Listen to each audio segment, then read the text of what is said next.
कि भारत की न्याय पद्धति का नाश हो जाएगा तो भारतीय समाज टूट जाएगा। ऐसे ही मैकॉले एक बात और कहता था। मैकॉले की लिखी हुई एक चिट्ठी है मेरे पास, उसकी फोटोकॉपी। लंदन में एक लाइब्रेरी है, उसका नाम है इंडिया ऑफिस लाइब्रेरी। वहां से मैंने निकलवाई है। इंडिया ऑफिस लाइब्रेरी में से ऐसे कुछ 50,000 से ज्यादा डॉक्यूमेंट्स मैं निकाल के लाया और वहां के कई लोगों की मदद से हमने वो निकलवाए हैं।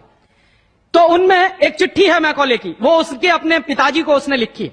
जब वो यहां ऑफिसर बन के आया है तो मैकॉले क्या लिख रहा है कि भारतीय समाज को अगर बर्बाद करना है तो भारतीय न्याय पद्धति बर्बाद करो। तो वो करने के लिए उसने आईपीसी बना दिया, सीआरपीसी बना दिया, सीपीसी बना दिया और बर्बाद हुई। दूसरी बात वो कहता था कि भारतीय समाज को बर्बाद करना है तो भारतीय शिक्षण पद्धति का नाश करो।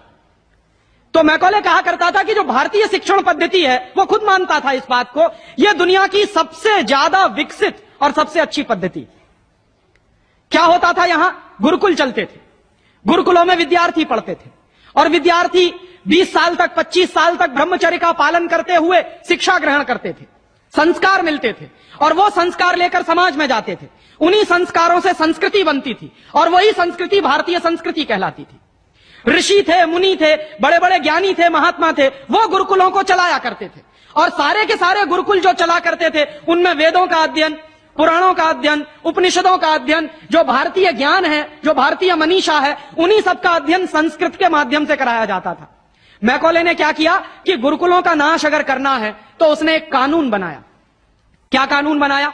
संस्कृत में जितने विद्यालय इस देश में चलते थे, हिंदुस्तान में अंग्रेजों के जमाने में, उन सबको उसने इल्लीगल घोषित किया, गैर कानूनी।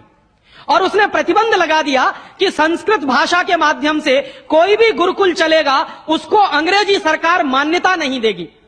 तो मान्यता किसको देगी? अंग्रेजी के माध्यम से जो कॉन्वेंट स्कूल चलेंगे उनको अंग्रेजी सरकार मान्यता देगी। और उसके लिए बाकायदा उसने कानून बनाया। उस कानून का नाम है इंडियन एजुकेशन एक्ट। और यह इंडियन एजुकेशन एक्ट लागू हुआ 1858 में, आज से लगभग 140 साल पहले। तो 140 साल पहले जो कानून लागू हुआ था अंग्रेजों के जमाने में, वही कानून आज भी चल रहा है। उस कानून के आधार पर मैकॉले ने क्या किया? संस्कृत के माध्यम से चलने वाले गुरुकुलों को बर्बाद कर दिया, कानून बना के उनको बंद करा दिया। जो उनमें अध्यापक होते थे, गुरु होते थे, उनको मार पीट कर अंग्रेजी सरकार जेल में बंद करती थी। जो विद्यार्थी अध्ययन के लिए जाते थे उनको रोक दिया जाता था, उनका अध्ययन ना होने पाए उसके लिए समस्याएं खड़ी की जाती थी। और दूसरी तरफ कॉन्वेंट स्कूल चालू कर दिए और उसमें अंग्रेजी के माध्यम से शिक्षण देना शुरू किया। एक दिन उसने अपने बाप को चिट्ठी लिखी और इस चिट्ठी में उसने ये लिखा कि मैंने हिंदुस्तान में एक ऐसी शिक्षण पद्धति पैदा कर दी है जिसमें अगर हिंदुस्तानी विद्यार्थी पढ़ेंगे तो पढ़कर निकलने के बाद वो शरीर से हिंदुस्तानी होंगे, दिमाग से सब अंग्रेज हो जाएंगे। वो देख रहे हैं, अभी देख रहे हैं। तो शरीर से हिंदुस्तानी और दिमाग से अंग्रेज। तो मैकॉले दूसरी बात लिख रहा है उस चिट्ठी में कि जब वो शरीर से हिंदुस्तानी और दिमाग से अंग्रेज हो जाएंगे तो अंग्रेजों के हिसाब से सारे काम करेंगे। और वो विद्यार्थी जब कॉन्वेंट स्कूल में से निकलेंगे तो सबसे ज्यादा गालियां भारतीय संस्कृति को देंगे, सबसे ज्यादा गालियां अपने मां बाप को देंगे। कैसे? मॉम और डैड कह के। डैड माने होता है मरा हुआ और मम्मी माने होता है शव। इजिप्ट में आप जाइए, मिस्र एक देश है, वहां पे ममीज कहा जाता है किसको? मरे हुए आदमी के शव को। तो हमारी मां हो गई मम्मी और पिताजी हो गए डैड।